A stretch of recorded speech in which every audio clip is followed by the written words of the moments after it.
वंशागति के गुणसूत्री सिद्धांत के आधार पर यह सिद्ध होता है कि जीन जो है क्रोमोसोम पर उपस्थित होते हैं। अब क्रोमोसोम की संख्या जो है जीवों में निश्चित होती है, लेकिन अध्ययनों के द्वारा यह बात सामने आई कि जीन्स जो हैं वो बहुत ज़्यादा रहते हैं। जैसे ड्रोसोफिला मेलानोगास्टर एक फ्रूट फ्लाई है, इस पर जब विशेषज्ञों ने अनुवांशिकी विशेषज्ञों ने जब इस पर अध्ययन किया तो उन्होंने पाया कि क्रोमोसोम की संख्या जो है इसमें 4 जोड़े के रूप में है, लेकिन जीन्स की जो संख्या है वो सैकड़ों में होती है। इसी तरह से हम मनुष्यों में 23 जोड़े क्रोमोसोम होते हैं, लेकिन जीन्स की संख्या जो है बहुत ज़्यादा हजारों में होती है। तो फिर ये कैसे, ये जीन्स कहाँ पर रहते होंगे? तो उसको लेकर ये बात आई कि जीन्स जो है गुणसूत्रों पर, क्योंकि गुणसूत्रों की संख्या बहुत ही सीमित होती है, निश्चित होती है, तो जीन्स जो है गुणसूत्रों पर लीनियर फैशन में जो है ये व्यवस्थित रहते हैं और निश्चित रूप से एक गुणसूत्र में कई सारे जीन्स जो है वो उपस्थित होते हैं। अब बात ये सामने आई कि जब इतने सारे जीन्स जो हैं गुणसूत्रों में उपस्थित हैं तो गैमेटोजेनेसिस के प्रोसेस में, यानी उस क्रिया में निश्चित रूप से जो जीन्स हैं वो स्वतंत्र रूप से वंशागत नहीं होकर साथ साथ वंशागत होते होंगे। तो इसी बात को लेकर ये एक तथ्य सामने आया कि जीन्स जो हैं अलग अलग वंशागत न होकर उनकी जो साथ रहने की प्रवृत्ति है वो दिखती है। तो ये जो साथ रहने की प्रवृत्ति है इसको जो है लिंकेज कहा जाता है, यानी कि सहलग्नता कहा जाता है। यानी जीन्स जो हैं वो अलग अलग वंशागत न होकर साथ में रहकर वंशागत होते हैं, तो इसको जो है वो सहलग्नता कहते हैं। अब ये जो सहलग्नता जो है, जो जीन संलग्न होके जा रहे हैं, एक पीढ़ी से दूसरी पीढ़ी साथ में जब जा रहे हैं, तो इसको जो है वो लिंक्ड जीन्स कहा जाता है। लिंक्ड जीन्स मतलब कि संलग्न जीन्स कहते हैं। अब ये संलग्न जीन्स जो हैं, जो जिन लक्षणों का निर्धारण करते हैं उनको जो है लिंक्ड कैरेक्टर्स कहते हैं, यानी कि संलग्न लक्षण कहते हैं। इससे संबंधित आगे भी कुछ रिलेटेड कुछ डिसऑर्डर्स हैं, उसकी बात करेंगे कि किस तरीके से लिंक्ड होते हैं और वो जो है बीमारियां भी पैदा कर सकते हैं।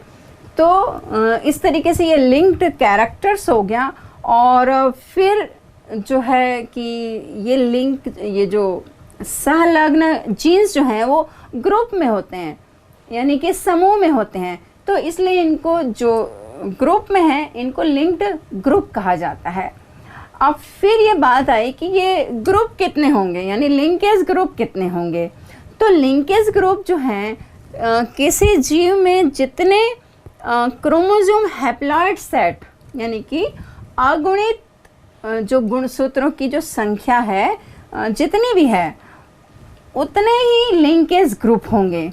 अब जैसे देखिए कि ये जैसे ड्रोसोफिला मेलानोगास्टर है, इसमें जो है क्रोमोसोम नंबर 4 के जोड़े हैं, तो हैप्लॉइड सेट कितना होगा? 4 होगा।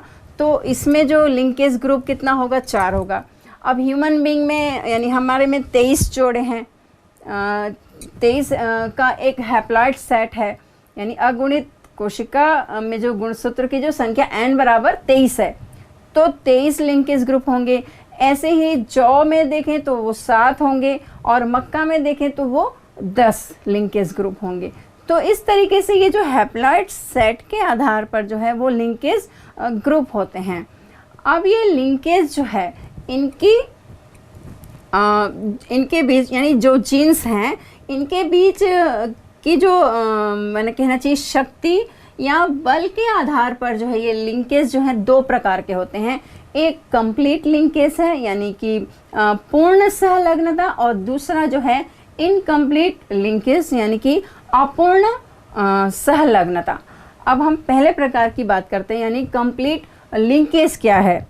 तो कंप्लीट लिंकेज में एक्चुअली क्या होता है कि जीन्स जो गुणसूत्रों पर जो जीन्स लीनियर फैशन में जो अरेंज रहते हैं, मान लीजिए कि वो जीन्स जो है बहुत ही करीब हैं, तो उनके अलग होने की संभावना जो है बिल्कुल भी नहीं है, मतलब वो अलग नहीं हो सकते हैं। तो चूंकि संभावना नहीं अलग होने की, तो इसलिए अगली जनरेशन में यानी अगली संतति में वो साथ ही वंशागत होंगे। तो इस तरीके से ये क्या हो गया, कंप्लीट लिंकेज हो गया। तो ये जैसे ड्रासोफिला मेलानोगास्टर आप देख रहे हो, ये फ्रूट फ्लाई है, इसमें जो है ये कंप्लीट लिंकेज का एक एग्जाम्पल जो है वो है शरीर का रंग तथा इनके पंखों का आकार।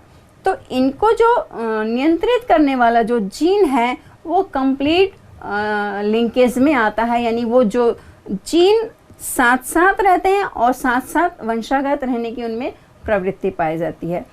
अब दूसरा जो प्रकार है इनकम्प्लीट लिंकेज, तो इसमें क्या होगा कि जीन्स के बीच की जो दूरी है निश्चित रूप से ज़्यादा दूर होंगे, यानी गुणसूत्रों पर जीन्स जो हैं वो दूरस्थ पर स्थित होंगे, इसलिए इनमें क्रॉसिंग ओवर की जो संभावना है वो बन जाती है।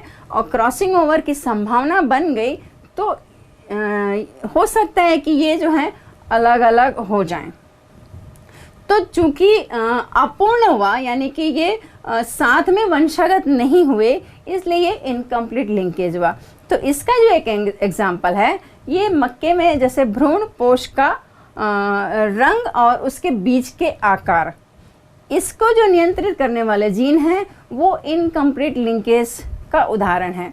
तो इस तरीके से ये लिंकेज जो है यानी सहलग्नता जो है वो इम्पॉर्टेंट है। इससे संबंधित भी क्वेश्चन आते हैं कि लिंकेज क्या है, लिंकेज के प्रकार क्या हैं, इसके आप उदाहरण लिखिए।